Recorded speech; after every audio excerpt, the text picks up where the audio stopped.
Audio Jungle.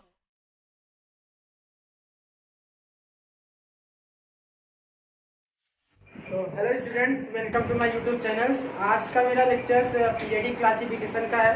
जैसे कि आप सभी लोग जानते हैं कि मैंने एक चैप्टर अभी जस्ट अपलोड किया वीडियो, वो था केमिकल रिएक्शन। तो उसको मैंने काफ़ी अच्छे से एक्सप्लेन किया था। अगर आप सभी लोगों ने वीडियो देखा रहेगा तो इस चैप्टर समझने में थोड़ा मेरे साथ बने रहने में तुम्हें ज़्यादा दिक्कत नहीं होगा। तो इसी के साथ में ज़्यादा टाइम ना लेते हुए भी आ जाओ अंदर। तो ज़्यादा टाइम ना लेते हुए भी मैं वीडियो स्टार्ट कर रहा हूँ और इस वीडियो में आप सभी को पीरियडिक क्लासिफिकेशन ऑफ एलिमेंट के बारे में बात कर रहा हूँ। और एक बात बताना भूल गया कि अगर आप हमारे चैनल पर नए हो तो सब्सक्राइब करना ना भूलना। और क्योंकि ऐसे ही हम जोरदार वीडियो लेकर आते रहते हैं और वीडियो अच्छा लगा तो अपने दोस्तों को भी लाइक शेयर और सब्सक्राइब करने को बोलिए, समझे। चलो आगे बढ़ते हैं। तो देखिए, तो आज सबसे पहले टॉपिक है, ये समझ लीजिए रिवीजन लेक्चर। तो रिवीजन लेक्चर में पूरा बेसिक टू बेसिक लेकर नहीं जाऊंगा, मैं डायरेक्ट टॉपिक पे आता हूँ क्योंकि छोटा वीडियो बनाना है, ज़्यादा टाइम नहीं है बच्चों के पास, स्टूडेंट पास। मैं 2 घंटा 3 घंटा वीडियो बनाकर टाइम वेस्ट नहीं करना चाहता। तो मैं कॉन्सेप्ट ज़्यादा नहीं लेके चलूँगा, जितना बोर्ड एग्जाम में इंपॉर्टेंट है उसको मैं डिस्कस करूँगा इस वीडियो में। तो पहला टॉपिक मेरा है डोवेर्नियर ट्रेड।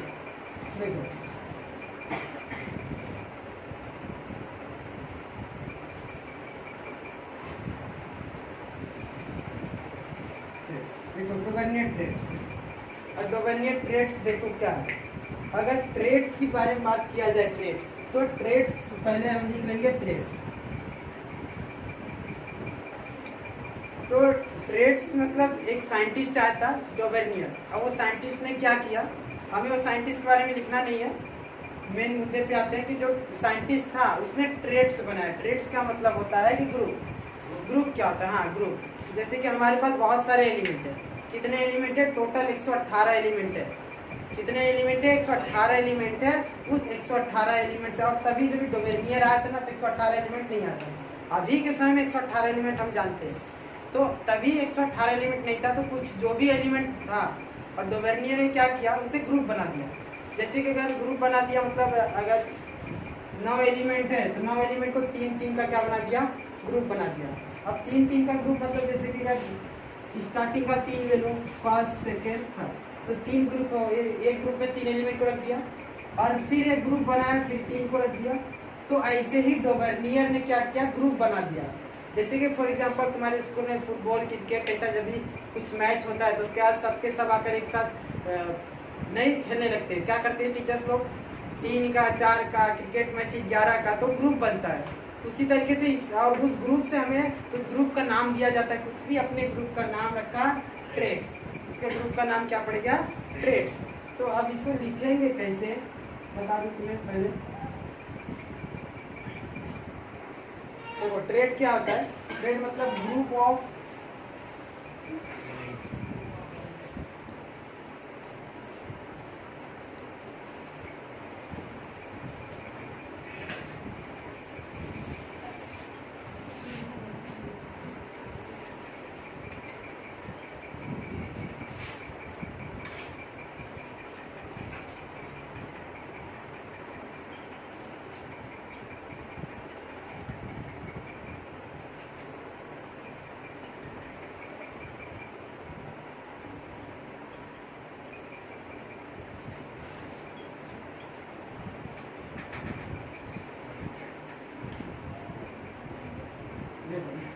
ट्रेड्स लिख दिया हूँ।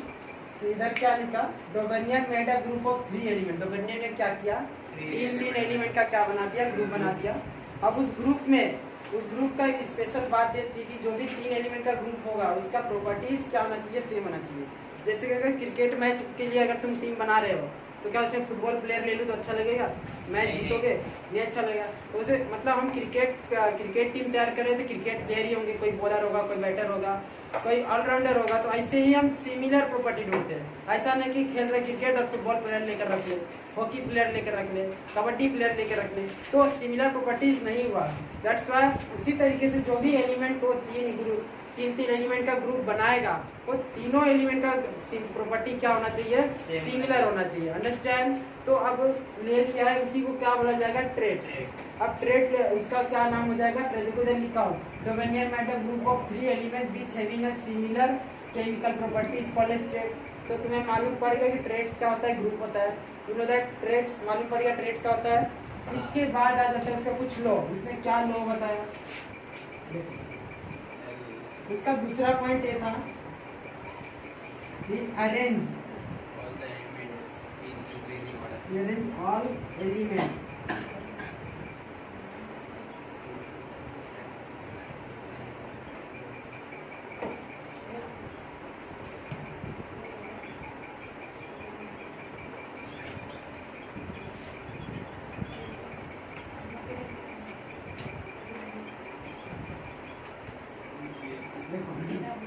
क्या बोला, सेकंड पॉइंट क्या था, सेकंड पॉइंट भी बहुत आसान है। देखो कोई भी अगर हम एलिमेंट पढ़ रहे हैं, चाहे वो सोडियम हो, मैग्नीशियम हो, क्लोरीन हो, कुछ भी, तो हम दो तरीके से पढ़ते हैं, एक एटॉमिक मास के नंबर के बेस पे और एक एटॉमिक नंबर। तो एटॉमिक नंबर देखो, एटॉमिक नंबर और एक है एटॉमिक मास। एटॉमिक मास देखो, एटॉमिक मास जैसे अगर एलिमेंट लिखा जाता है ना, अगर एग्जांपल के तौर पर तुम्हें अगर कार्बन की अगर बात किया जाए, कार्बन का एटॉमिक नंबर 6 है, एटॉमिक मास नंबर 12 होता है। क्या होता है?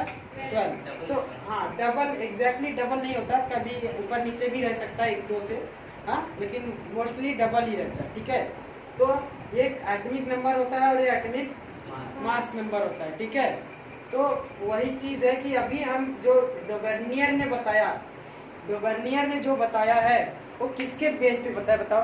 डोबर्नियर ने एटॉमिक मास के बेस पे बताया। ठीक है, आगे और भी साइंटिस्ट आने वाले हैं जो एटॉमिक नंबर पे बताएंगे। ठीक है, तो अभी एटॉमिक मास के नंबर पे बताया है। ठीक है, समझा? तो ये बताया, he arrange all the element in increasing order of their atomic mass. This is the second point, understand. Third point बहुत ज्यादा इंपॉर्टेंट है, वो लॉ है उसका, डोबर्नियर का क्या है, वो लॉ है। तब लॉ देखो क्या बोल रहा है लॉ में,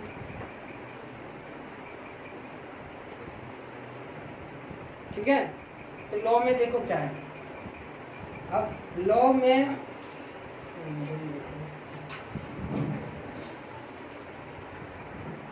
तो देखो डोबर्नियर का थर्ड पॉइंट जो है बहुत ज्यादा इंपॉर्टेंट है। और थर्ड पॉइंट देखो क्या बोला है, अगर बचपन में हमने एवरेज निकाला रहेगा, जैसे कि एवरेज जब निकालते हैं तो किस तरीके से निकालते हैं, अगर मान लो इधर दिख रहा है, तो अगर दो नंबर का अगर एवरेज निकालना है तो कैसे करते हैं, समझ लो मेरे पास दो नंबर है ए और बी। क्या नंबर है? ए और बी, दो नंबर है, और इस दो नंबर का क्या निकालना है, एवरेज निकालना है। अभी दो नंबर का एवरेज निकालने के लिए क्या करना पड़ेगा, एवरेज इज इक्वल टू, दो नंबर कौन सा है, ए प्लस बी। क्या है, दो नंबर ए प्लस बी, और टोटल कितने नंबर हुए, 2। समझे? परसेंटेज जैसे एवरेज निकालते थे बचपन में कि अगर 6 सब्जेक्ट होता था तो मैथ्स का मार्क्स 30, 40, 50, इतना तो नहीं आ सकता, 5 ले लेता हूँ, अच्छा लगेगा, फील आएगा तुम्हें, सच्चाई है। हाँ, तो इसका कितने नंबर हो गए, 1 2 3 4 5, तो 5 से डिवाइड। समझे? समझे? ऐसे एवरेज निकालते थे, तो वैसे ही एवरेज इधर भी निकालना है। तो इधर पे भी क्या करना है, इधर पे कितने एलिमेंट के एवरेज निकालना है, 2 एलिमेंट के एवरेज निकालना है। कैसे? देखो एक ग्रुप बनाया उसने, अगर ध्यान से देखोगे तो एक ग्रुप बनाया, उस ग्रुप में उसने क्या बोला, जो मिडल एलिमेंट होगा वो बाकी दोनों का एवरेज के इक्वल होगा। समझ में नहीं आ रहा मुझे मालूम है, देखो अभी तुम्हें थोड़ा सा अच्छे से फील आएगा कि हाँ समझा है। बोलो, एक ग्रुप बनाया, कितने का ग्रुप बनाया, वो ग्रुप में 3 लोग रहेंगे। मिडिल का क्या कहते हैं, मिडिल वाले का जो मास रहेगा वो एवरेज रहेगा बाकी दोनों का। ठीक है, अब जैसे कि देखो एक निकाल लेता हूँ, एक ग्रुप बना दिया, लिथियम, सोडियम, पोटेशियम। ठीक है, इसका होता है 6.9, ठीक है, और इसका होता है 23, और इसका होता है इसका 39.1 होता है, इसका 39.1। ठीक है, you have to learn it, तुम्हें याद होना चाहिए एक तो, जैसे मुझे याद है इसका 6.9 होता है, इसका 23, इसका 39.1। तो मुझे समझ लो ये दिया, ये ग्रुप है, ये क्या है, डोबर्नियर का ग्रुप है। समझे? क्या है ये, डोबर्नियर का ग्रुप है। तो मैंने क्या बोला, अकॉर्डिंग टू डोबर्नियर क्या बोलता है कि atomic mass of the middle element, middle element का जो मास होगा वो बाकी दोनों के एवरेज करने पे होगा। तो चलो मान लो ये इसका 23 होता है, तुम याद रखना कितना होता है 23। देखो मैं फाइंड करके बताता हूँ, ठीक है। अब मुझे ये दोनों का एवरेज निकालना है, समझे क्या करना है, एवरेज निकालना है। अब एवरेज कैसे निकलेगा, देखो लिथियम है तो एवरेज किसका चाहिए, सोडियम का ना, तो sodium is equal to lithium plus potassium, कितने हैं 1 2 डिवाइड बाय 2। अच्छा लिथियम का वैल्यू कितना है 6.9, पोटेशियम का कितना है 39.1 अपॉन 2, ठीक है। प्लस करो दोनों को 46 हो जाएगा, प्लस करो 46 हो जाएगा ना 46, अरे हाँ की ना 46 इधर डिवाइड बाय 23 डिवाइड कर दो 2 2 जा 2 3 जा, कितना आ गया 23, कितना था पहले 23, देखे ना। तो मतलब क्या बोला मैंने, डोवेर्नियर ने क्या बोला, मैं नहीं बोला, डोवेर्नियर जो बोला वही आगे बढ़ते हैं। तो मिडल एलिमेंट का जो मास होगा वो एवरेज रहेगा बाकी दोनों का, ठीक है। इस एग्जांपल से तुम्हें समझ में आ गया होगा कि mass of the middle element is approximately equal to the average of other 2 element, ठीक है। तो ये हुआ डोवेर्नियर का 3 लॉ, मतलब 3 पॉइंट और एक एग्जांपल। 3 मार्क्स के लिए आता है ये बोर्ड एग्जाम में, तो 3 मार्क्स के लिए तुम्हें इतना 3 पॉइंट लिख देना है, एक एग्जांपल लिख देना है बस, ठीक है। आगे देखो,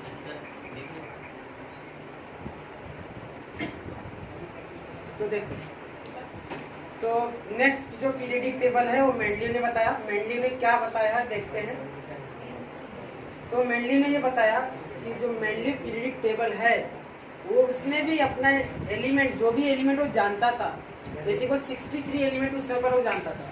मेंडलीव को कितना एलिमेंट मालूम था 63, और डोवेर्नियर को बहुत कम मालूम था। डोवेर्नियर को 10-12 एलिमेंट मालूम था जिसके कारण फेल हो गया, और मेंडलीव को 63 एलिमेंट मालूम था। उस समय पर 63 एलिमेंट डिस्कवर हो चुके थे।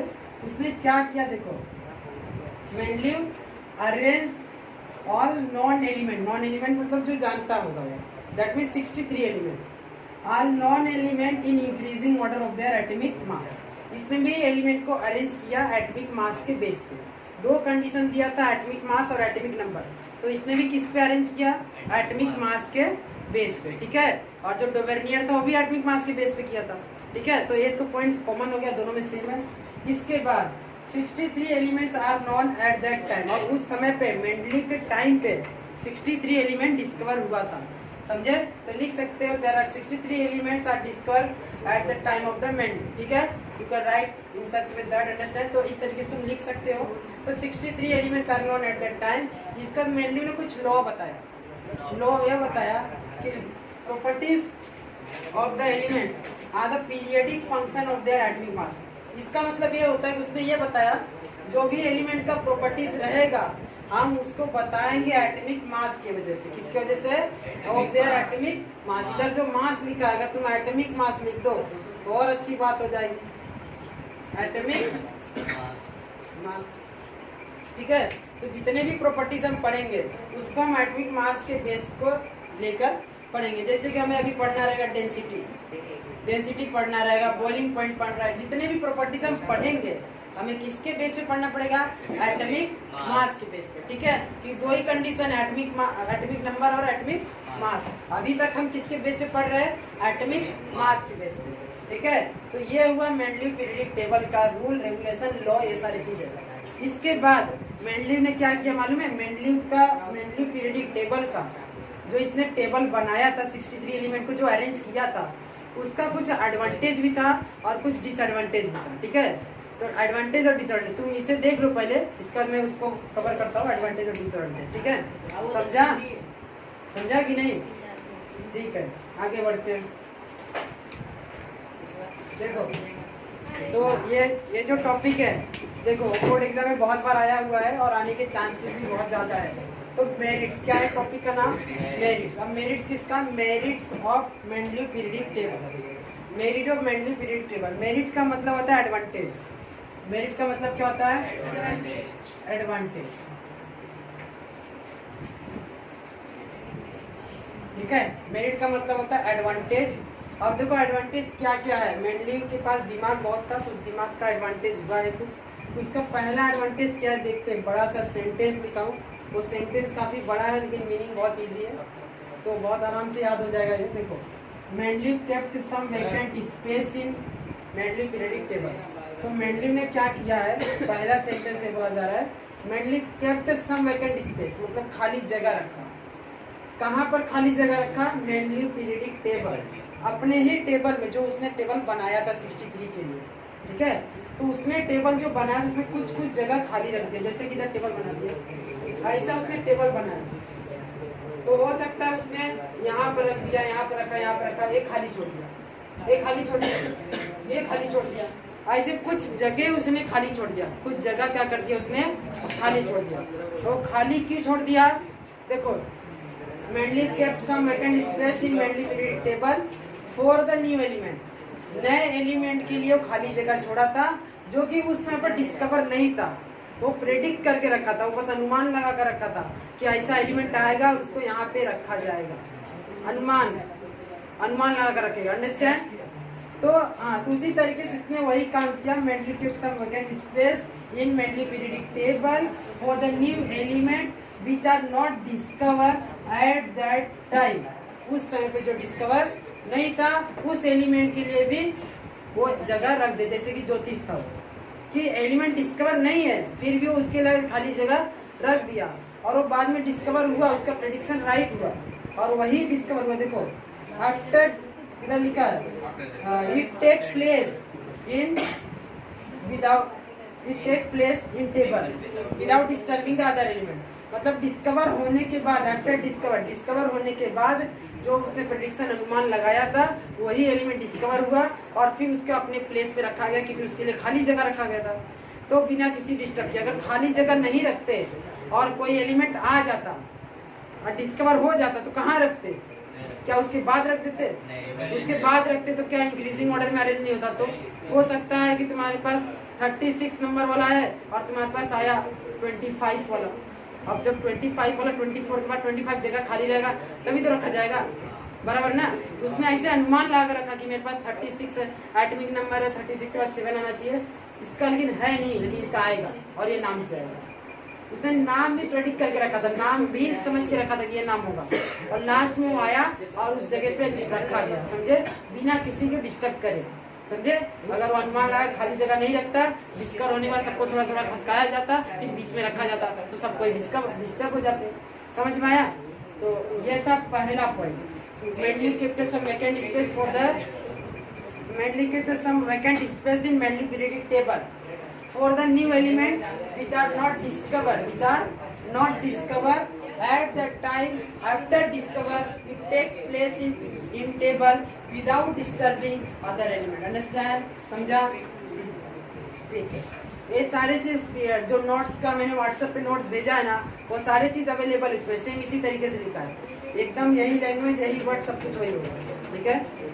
इसके बाद आ जाते आगे, आगे देखो क्या है, He made a separate group for the noble element।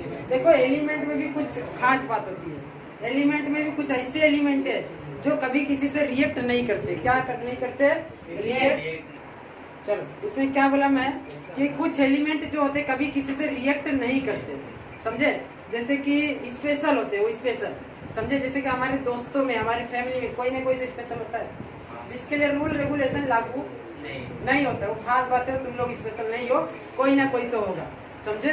तो उसी तरीके से स्पेशल लोग होते हैं, एलिमेंट में भी स्पेशल होता है, वो कभी किसी से रिएक्शन नहीं करता है, और जो रिएक्शन नहीं करता, ध्यान से सुनो, बोर मत हो, बहुत इंटरेस्टिंग चैप्टर, जो कभी किसी से रिएक्ट नहीं करते उसका नाम होता है कहाँ, नोबल एलिमेंट। क्या नाम होते हैं? नोबल एलिमेंट, समझे।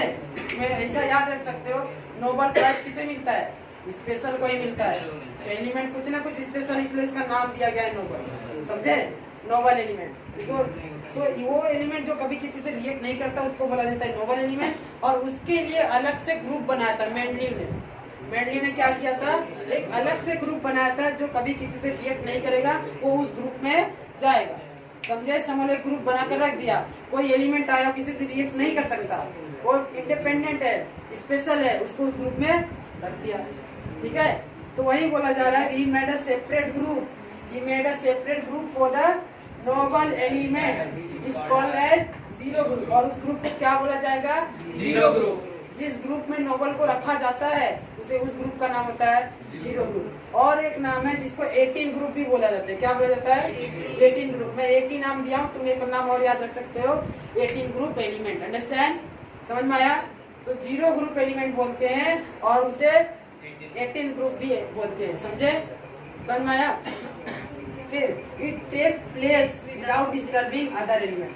डिस्कवर होने के बाद और आने के बाद वो बिना किसी को डिस्टर्ब किए, उसका तो ग्रुप ही अलग है, तो बिना किसी डिस्टर्ब के वहां पर प्रेजेंट रहता है। ठीक है, ये हुआ इसका सेकंड पॉइंट। थर्ड पॉइंट बहुत आसान है। थर्ड पॉइंट है he correct the atomic mass of that some element. समझे? इसका मतलब क्या होता है कि वो एटॉमिक मास सही तरीके से बताया इन लोगों का। जैसे कि कुछ होते हैं, किसी को क्या होता है, अब करेक्ट करना मतलब कैसे मैं तुम्हें बताऊं। जैसे वो आइसोटोप्स बता दिया, समझे? It explain, he explain isotopes of atom, isotopes of element। isotopes of element का मतलब क्या होता है समझा देता हूँ तुम्हें। isotopes element का मतलब होता है जैसे कि एक का ही प्रॉपर्टी रहेगा अलग अलग। समझे? ये थोड़ा गलत है, अब इसको कट करना पड़ेगा। चलो ठीक है, इतना याद रखो। समझ में आ गया? तो इसमें क्या होता है कि थर्ड पॉइंट क्या है, he correct the atomic mass of the some element. इतना ही तो बहुत इजी है, इसमें क्या मैं तुम्हें बताऊं, पढ़ के समझ में आ जाएगा। समझ में आ गया? समझा? तो ये 3 पॉइंट है। मेरिट्स में बोर्ड एग्जाम में आएगा ही आएगा, आएगा एकदम रट लो, याद कर लो, समझ लो, जैसे भी करना है कर लो, बस दिमाग में बैठा कर। क्योंकि एक साल मेरिट आता है और एक साल डीमेरिट आता है। समझे? अब तुम लोग क्या करोगे, पेपर उठाओगे, देखोगे मेरिट आया तक डीमेरिट आया था, और वही दो में से ही पढ़ोगे, मेरिट आया रहेगा। हाँ, तो अभी दोनों पढ़ना है, याद हो जाएगा, बहुत आसान है दोनों। ठीक है, कौन सा भी आ जाए, कभी कभी रिपीट हो जाए तो पिछले साल भी वही आया, इस साल भी वही आया, लेकिन आएगा जरूर है। ठीक है, तो ठीक है, इसको लिख लो। तो देखो नेक्स्ट टॉपिक डीमेरिट्स है, और मेरिट्स तुम लोगों को समझ में आ गया होगा। तो डीमेरिट्स का मतलब क्या होता है, सबसे पहले वो समझ लो। इसका मतलब होता है डिसएडवांटेज। तो मेंडलीव ने कुछ एडवांटेज बताया तो कुछ डिसएडवांटेज ही बताया। अब उसका डिसएडवांटेज क्या है देखो। पहला एडवांटेज तो तुम्हें मालूम पड़ ही गया है, तो डिसएडवांटेज भी देखो क्या इसका। डिसएडवांटेज इसमें ये है, सबसे पहले तो उसने क्या किया कि अपने टेबल में हाइड्रोजन की जगह फिक्स नहीं कर पाया। हाइड्रोजन जो कि पहले नंबर पे आता है, हाइड्रोजन पहले नंबर पे आता है, इन हाइड्रोजन का जो प्लेस है वो उसको फिक्स नहीं कर पाया मेंडलीव ने। समझे? जैसे कि अभी वो टेबल बना दिया, मान लीजिए यहाँ पर टेबल बनाया, ऐसा टेबल बना दिया उसने। ठीक है, इसमें हाइड्रोजन कहाँ रखा जाए उसके बारे में वो नहीं बता पाया। समझे? तो हाइड्रोजन के बारे में नहीं बता पाया, उसका कारण क्या था ना बताने का, बता देता हूँ यहाँ पर। देखो, Mendeleev does not explain about the position of hydrogen. ठीक है, Mendeleev does not explain about the position of hydrogen, की टेबल में हाइड्रोजन कहाँ पे रखा जाएगा वो नहीं बता पाया। कौन नहीं बता पाया? मेंडलीव ने। ठीक है, वो क्यों नहीं बता पाया? देखो, क्योंकि कारण ये था कि हाइड्रोजन बिकॉज इट रहेगा, ही नहीं, because it behave like first group element and 17 group element. वो जो फर्स्ट ग्रुप एलिमेंट था इसी 17 ग्रुप एलिमेंट भी था। ठीक है, तो उसके जैसा हाँ तो 18 को नोबल बोल दिया। ठीक है, 18 को नोबल, तो इसको ऐसा लिखो, बिहेव लाइक अल्कली। ठीक है, alkali element and halogen element. ठीक है, अब ठीक है। ठीक है, फर्स्ट ग्रुप मतलब वही अल्कली बोला जाता है, 17 ग्रुप मतलब हैलोजन बोला जाता है। ठीक है, अब समझना है इधर पे कि अगर कॉन्सेप्ट वाइज अगर बहुत ज़्यादा दिमागदार होगा ना तो इस टॉपिक को बर्बाद कर देता। अगर फर्स्ट ग्रुप और 17 ग्रुप अगर जाता तो बहुत ज़्यादा दिमागदार होता। तो कारण ये था क्योंकि जब मेंडलीव था तब तक 17 ग्रुप डिस्कवर था ही नहीं, तो कहाँ से 17 ग्रुप जैसा। इसलिए हैलोजन मालूम था सबको कि हैलोजन होता है और अल्कली होता है, इसको सबको मालूम है। ठीक है, तो जो हाइड्रोजन था वो अल्कली मेटल जैसा बिहेव करता था, मतलब फर्स्ट ग्रुप जैसा, और हैलोजन जैसा बिहेव करता था जो कि 17 ग्रुप जैसा। समझे? फर्स्ट ग्रुप जैसा बिहेव करता था हाइड्रोजन और 17 ग्रुप जैसा बिहेव करता था हाइड्रोजन, और जिसके कारण वो कंफ्यूज था मेनली कि इसको फर्स्ट ग्रुप में रखूं या 17 ग्रुप में रखूं। दैट मीन्स अल्कली मेटल में रखूं कि हैलोजन मेटल में रखूं। ठीक है, हैलोजन मेटल मालूम है तुम्हें क्या होता है? नहीं मालूम है? मालूम है तुम्हें, तुम लोग बताना नहीं चाह रहे, मुझे मालूम है। फर्स्ट क्लास बिरयानी मालूम है? वही था हैलोजन मेटल, वही था, मालूम था ना? 17 ग्रुप, हाँ वही था, बोला ना मालूम है तुम लोग को। ठीक है, तो वही जो फर्स्ट क्लास बिरयानी आई थी वही हैलोजन होता है, समझे? और फर्स्ट ग्रुप क्या होता है? फर्स्ट ग्रुप क्या होता है? Alkali metal. ठीक है, तो आप समझते हैं Mendeleev does not explain about the position of hydrogen because it behave like alkali as well, alkali and halogen element. ठीक है, समझे? Therefore positions of hydrogen not fixed, positions of hydrogen not fixed, क्योंकि इसके कारण उसको first में या 17 में रखने के कंफ्यूजन में उसका हाइड्रोजन का पोजीशन ही नहीं बता पाया मेंडलीव। तो ये उसका एक डिसएडवांटेज हुआ हाइड्रोजन। ठीक है, हाइड्रोजन समझ गए? नेक्स्ट डिसएडवांटेज देखो क्या है।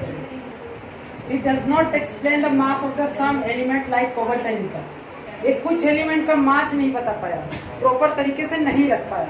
जैसे कोबाल्ट और निकल, इसका मास जो था उसने बोला था इंक्रीजिंग ऑर्डर में रखना चाहिए, समझे? लेकिन उसके अनुसार इसका ये जो है कोबाल्ट और निकल को अरेंज नहीं कर पाया। ठीक है, कोबाल्ट और निकल को अरेंज नहीं कर पाया। ठीक है, पहले वो निकल को रख दिया था जो कि पहले कोबाल्ट रहना चाहिए।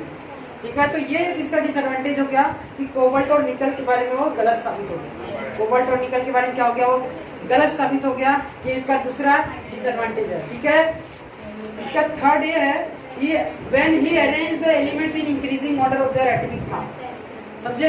वो जब भी अपने एलिमेंट को, इधर ध्यान दो, जब वो अपने एलिमेंट को इंक्रीजिंग ऑर्डर में रख रहा था, ठीक है, जो अपने एलिमेंट को इंक्रीजिंग ऑर्डर में रख रहा था, 63 एलिमेंट को छोटा फिर बड़ा फिर बड़ा फिर बड़ा, उसी समय पे सारे एलिमेंट को इंक्रीजिंग ऑर्डर में नहीं रख पाया। ये उसका थर्ड डिसएडवांटेज है। देखो ये लिखा है when he arranged the elements in increasing order of their atomic mass is not uniform। is not uniform मतलब आगे तक नहीं हो पाया, यूनिफॉर्म मतलब कंटिन्यू नहीं हो पाया। ठीक है, कुछ तक, जैसे कि अगर मान लो 63 एलिमेंट था तो 20-25 तक वो रखा था, कैल्शियम तक रखा था, 20 एलिमेंट तक को इंक्रीजिंग ऑर्डर में रखा था, 20-30 जो भी मान लो, मैं एक एग्जांपल बता रहा हूँ कि मान लो 20 तक रखा था, 20 के बाद इंक्रीजिंग ऑर्डर उसका फॉलो नहीं हुआ। इसका तीसरा डिसएडवांटेज वही इंक्रीजिंग ऑर्डर वाली प्रॉपर्टी हो गई। ठीक है, समझ में आया? समझा? फोर्थ वाला है कि does not explain about the it does not explain about the isotopes। it does not explain about the isotopes। isotopes क्या होते हैं मालूम है?